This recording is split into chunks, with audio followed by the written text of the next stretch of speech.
This is the #1 mistake that people make when they're trying to delete collections from their credit reports.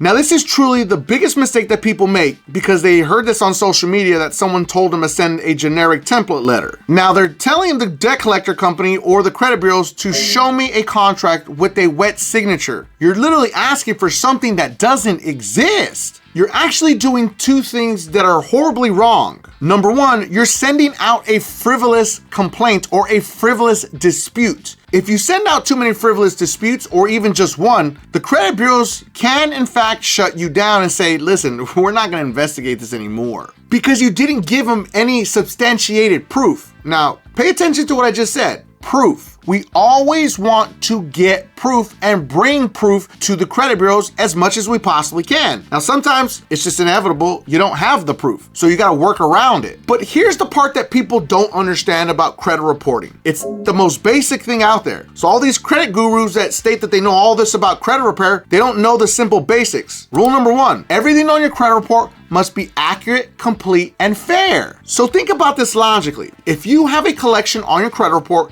that was purchased by a debt collector, they purchased that debt for pennies on the dollar. So let's say hypothetically that debt was $1,000. That's what the original debt was for. And then the debt collector came around and they bought it for maybe $200, maybe $300. But here's the problem. They're still reporting the full amount on your credit report for $1,000. That immediately deems it not accurate, complete, or fair. But the real question is, how do we get the proof to prove that to the credit bureaus and to the debt collector that you're not reporting this accurate, complete, or fair, so it should be immediately deleted? There is an instrument that is probably the most powerful thing that people always skip over in the credit repair process. They never ask for something that's called the purchase agreement, or sometimes known as the bill of sale. Now let me repeat that again. You need to ask for what's called a purchase agreement or a bill of sale. Now, the majority of the time people will say, well, I asked for it and they just sent me a statement. Well, that's not what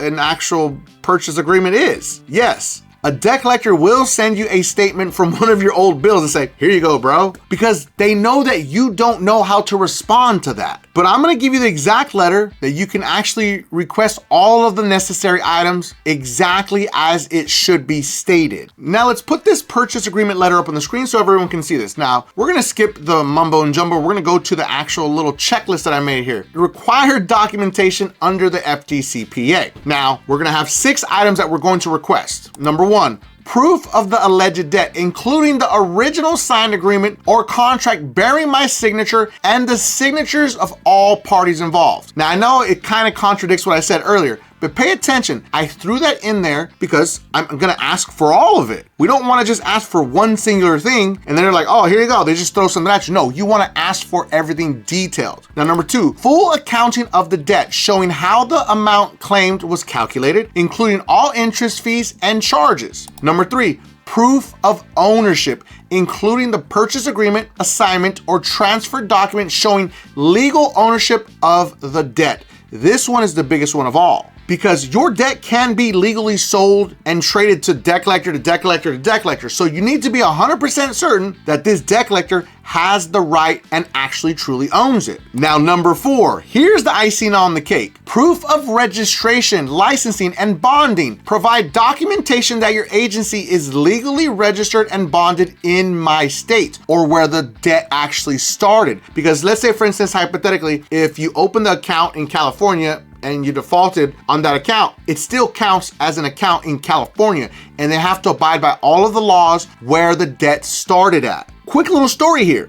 I had a really close friend that received a debt collector letter that he owed some type of company over a construction, I would say, fight, because the construction company damaged their home and then they tried to actually charge them as a debt collecting company. The debt collecting company that came after them was not a legal debt collector company in the state of North Carolina, and they were sued by my friend. And they won because they were illegally collecting collections and they were not registered in the state of North Carolina. So this is very crucial whenever you're going to send a debt collector letter. Now moving on to number 5, name and address of the original creditor per the FDCPA. We need to have all of that information. Number 6, proof that you have the legal right to report this account to any credit reporting agencies under the FCRA. Now we're gonna get very technical here. Cease and desist demand. Under the FDCPA, once this written notice is received, you are legally required to cease all collection communications and refrain from reporting or verifying this alleged debt until proper validation is provided. I want to give a special shout out to all my beasters out there that are working hard to fix their credit using DisputeBeast, the most advanced AI credit repair software ever created that comes with the 110% money back guarantee. But specifically to Kenneth. Kenneth's credit score went up 282 points after just one round with DisputeBeast. And Arthur's credit score went up 670 points after just 2 rounds with DisputeBeast. But let's not forget Destiny. Destiny's credit score went up 264 points after just 1 round with DisputeBeast. DisputeBeast link is going to be in the video description and pinned at the top of the comments for anyone that needs to fix their credit. This is a step that everybody skips because when you're in the validation process, they must cease all collection activities. If it's on your credit report, it actually should be temporarily pulled off of your credit report during the investigations. And it might pop back up, in 30, 60 days once the investigation is over, but they're actually supposed to remove it from your credit report. Cease and desist all collection activities. That's exactly what it means. This is why a lot of attorneys like to go after debt collectors because they never abide by any laws because consumers just don't know. So pause the video and screenshot this letter that's on the screen and then send it certified mail with return receipt. And you also want to get it notarized at your local bank for free. You want to make this entire case rock solid. Now, if they don't delete it in 35 to 45 days, you're going to file a complaint directly with the CFPB because now we have actually built a case against the collection company and we have proof that they didn't show us anything. Now, I want to be very clear on something here. When you file a complaint with the CFPB has zero power to delete it from your credit reports. They don't do anything. They're just the middleman. We're showing the credit reporting agencies and the collection company like, yo, we're not playing. If you don't delete it from my credit report, we're gonna continue to escalate this. Last part's the most important. Now you have proof that the collection company did not show true ownership and that they have the legal right to collect on this alleged debt. Now you have proof that you filed a complaint with the CFPB. Now you're gonna print out your credit reports and you're going to highlight the collection account and you're gonna send all of this documentation with a very simple dispute letter to the credit reporting agencies, Experian, Equifax, and TransUnion. And you're gonna make it very simple. I don't know this collection company. I sent them a letter requesting any information about it. They never provided documentation showing that they truly own this alleged debt. Please delete it from my credit reports effective immediately because this is not accurate, complete, or fair. Send a copy of your driver's license and a utility bill in your name to show proof of who you are. You're required to do that every time you send an actual dispute letter to the credit reporting agencies. And guess what? Attach your complaint that you filed with the CFPB to your letter also so they see that, listen, we sent this to the CFPB also. And I know what you're thinking. This is a really long process. Yes, there's no easy way to delete anything from your credit report. It doesn't just happen overnight.